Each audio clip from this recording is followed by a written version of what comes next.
Hi guys, it is 10 o'clock Eastern Standard Time here on Monday evening. We're going to keep this video short. Well, almost 24 hours later, it is 9:51 Eastern Standard Time. I'm going to have a little fun here before we get to the complimentary selection. If you guys want to pick up the Dime Club, by all means, head over to PickDawgz.com, click the Dime Club link, and as always, you can purchase a week or a month. Fill out the form, send me a text message or an email. We'll get to the complimentary selection. I normally put it out in the first 30 seconds, but if you guys don't want to listen to it, have a great day. Otherwise, I never really comment on the comments, but this is a redeeming I told you so video. 6 comments on this video because the selection was the Washington Nationals plus 55 cents against the Dodgers. After that, Washington Nationals were a service play the day before on my channel and actually made the cut and were a service play again today, which is a rarity. So my paid clients got Washington today, as well as you watching this if you watched yesterday. This is why there's a certain segment of bettors that can't win no matter what they do. Because what they're looking for is confirmation bias, right? This is what keeps the casinos in business. You don't want to win money. You want to be right. And that is devastating to anybody's bankroll. You want to be right. You don't actually care about winning money. And that is what we call ego-based wagering. So let's talk about it. Now, I'm using this not as a way to pick on the people in the comment section. I'm using this as a way to teach the people that actually didn't make a comment, if they go back and look at yesterday's videos, what you can learn by the psychology of sports betting and the difference between gambling and confirmation bias and being a pro versus a Joe. First comment, like to know, Dodgers money line? Next comment, one word, tripping.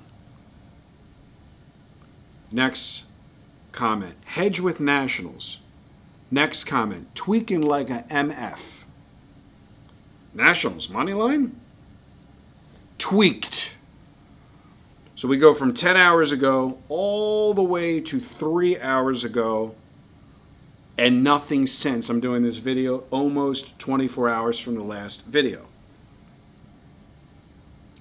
Now, am I sitting here bragging that I had my 50-star lock of the year on the Nationals? No.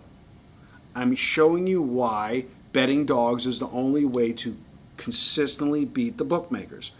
I won the first game with the Washington Nationals plus 50 cents.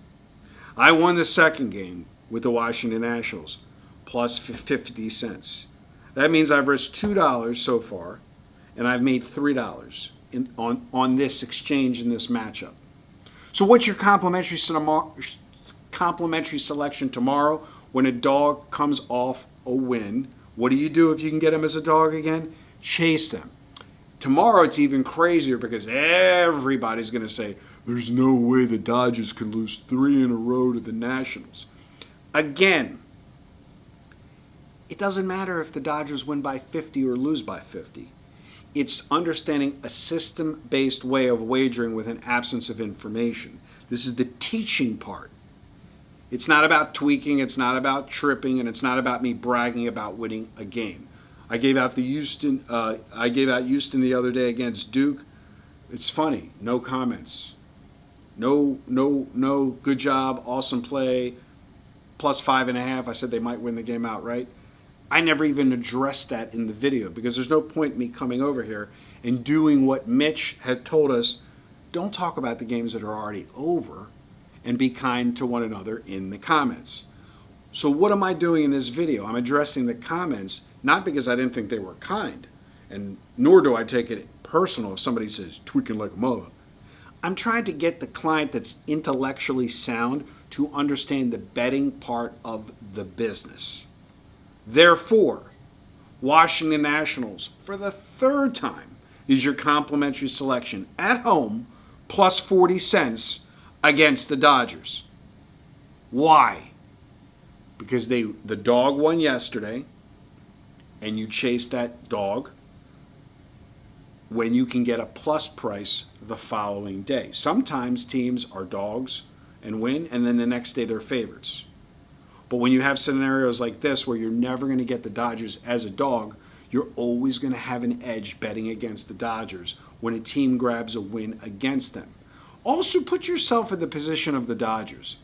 Are they going to put as much emphasis into each individual game when they have an over-under of 120 wins out of 160 wins? No. They're playing for the long game, literally, the way as professional bettor bets. They're playing for the long game to be in the World Series in October.